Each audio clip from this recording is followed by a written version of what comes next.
नमस्कार दोस्तों, जय जोहार। मैं कौशल तिवारी और बिहनिया संध्या में आपका स्वागत है। 2024 की तैयारी में लगी भारतीय जनता पार्टी के साथ दिक्कत यह है कि जिस छवि के आसरे वह चुनाव लड़ना चाहती है, उस छवि को आरएसएस यानी राष्ट्रीय स्वयंसेवक संघ ने भी नकार दिया है। कहा जाए तो गलत नहीं होगा।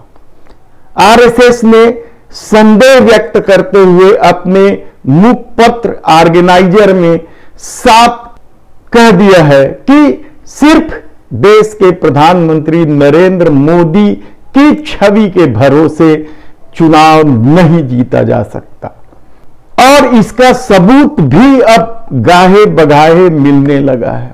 महंगाई से लोग त्रस्त हैं, बेरोजगारी चरम पर है।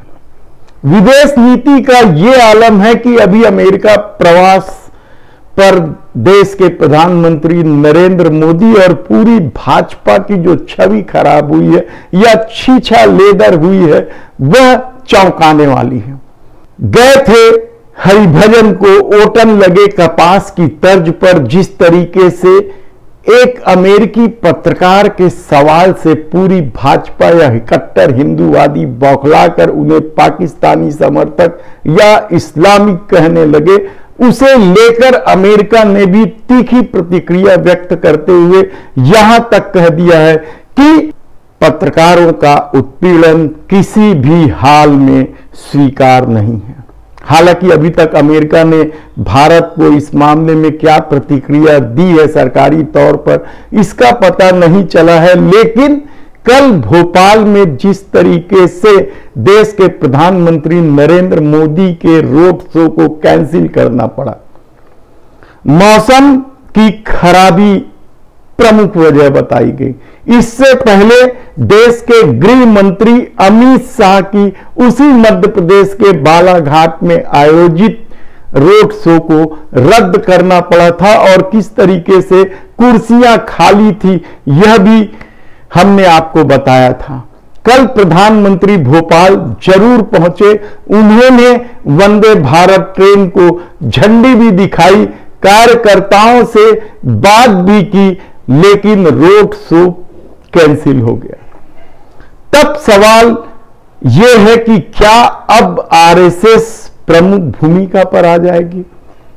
यकीनन अब तक पर्दे के पीछे से खेलती आरएसएस को 2025 की चिंता चढ़ गई है, क्योंकि 2025 में आरएसएस 100वीं वर्षगांठ मनाने जा रही है और वह चाहती है कि जब सत्ता अपने हाथ में हो तो वर्षगांठ की भव्यता का कुछ और ही मतलब होगा। लेकिन जिस तरीके से राज्य दर राज्य भारतीय जनता पार्टी चुनाव हारते जा रही है, आर्थिक मोर्चे पर मोदी सरकार की छवि खराब होते जा रही है, बदले की भावना से कार्रवाई करने, विरोध के स्वर को कुचल देने और पत्रकारों तक के उत्पीड़न के जो मामले लगातार सामने आ रहे हैं, उससे न केवल मोदी सरकार की छवि खराब हुई है, बल्कि समूचे गुजराती गैंग पर ही सवाल उठने लगा है। हम गैंग शब्द का इस्तेमाल इसलिए कर रहे हैं क्योंकि इस दौर में पीएमओ से लेके सीबीआई से लेकर जितनी भी जांच एजेंसियां हैं, सब जगह बताया जा रहा है कि गुजराती लॉबी का प्रभाव है। ऐसी परिस्थिति में आरएसएस जो अब तक पर्दे के पीछे से सारा खेल खेल कर अपने उद्देश्य को या अपने एजेंडे को पूरा कर रही थी, उसे सामने आना पड़ रहा है।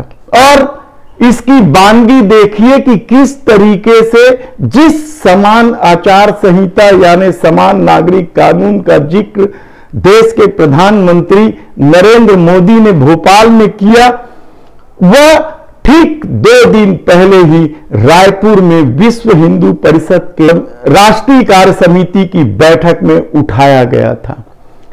विश्व हिंदू परिषद राष्ट्रीय स्वयंसेवक संघ का अनुसांगिक संगठन है।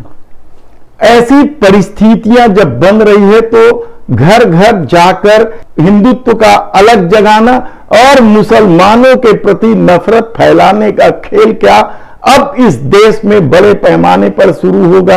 अब तक ट्विटर या सोशल साइट के माध्यम से भारतीय जनता पार्टी के नेता या कुछ हिंदू संगठन के लोग यह खेल खेल रहे थे। क्या अब घर घर जाकर यह खेल खेला जाएगा? और घर घर जाने की जिम्मेदारी अब क्या आरएसएस ने स्वयं उठा ली है? यकीनन, क्योंकि विश्व हिंदू परिषद की जिस बैठक का हम जिक्र कर रहे हैं वहां यह भी प्रस्ताव पारित किया गया है कि एक कानून के मामले को लेकर वे घर घर जाएंगे और समझाएंगे।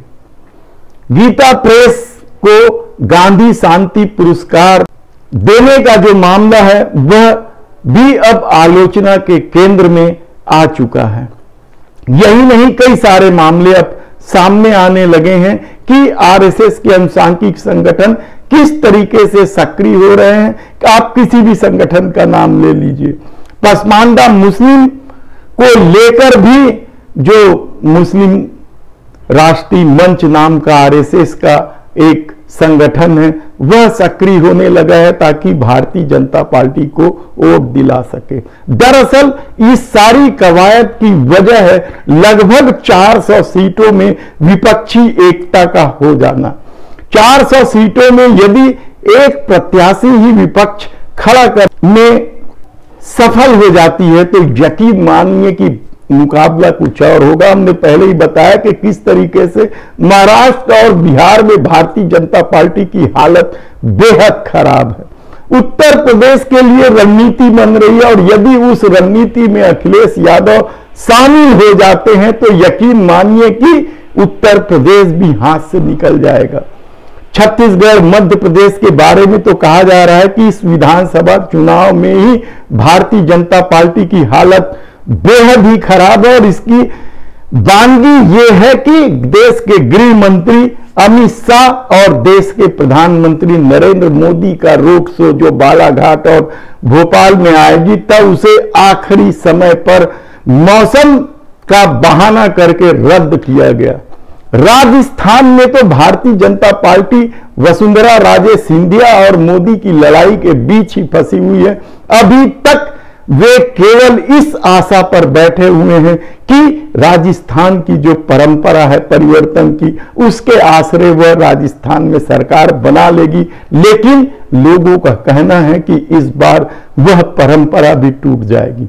ऐसे में आरएसएस जब फ्रंट में आ रहा है तो यकीन मानिए कि किस तरीके का खेल इस देश में होगा, किस तरीके से हिंदू मुस्लिम का मामला गरमाने लगेगा। और इसकी वानगी दिखने भी लगी है कि कहीं गौ रक्षा के नाम पर तो कहीं अपराध के नाम पर पहनावा और खान पान को देखकर जिस तरीके का खेल खेला जा रहा है, क्या आने वाले दिनों में यह और भी तल्ख होगा, भयावह होगा। क्योंकि मणिपुर हिंसा आपके सामने उदाहरण है कि किस तरीके से वहां की सरकार ने खेल खेला जिसकी वजह से आज 50 दिन से अधिक हो गए मणिपुर जल रहा है और सरकार सिर्फ यही कह रही है कि स्थिति जल्द नियंत्रण में आ जाएगी, शांति शीघ्र स्थापित हो जाएगा। लेकिन अभी तक की जो खबरें हैं वह यह है कि मणिपुर में हिंसा लगातार जारी है। दूसरी तरफ दालों की कीमत चरम पर है, 150 रुपए से अधिक पहुंच गए हैं। टमाटर भी 100 रुपए के आसपास पहुंच गए।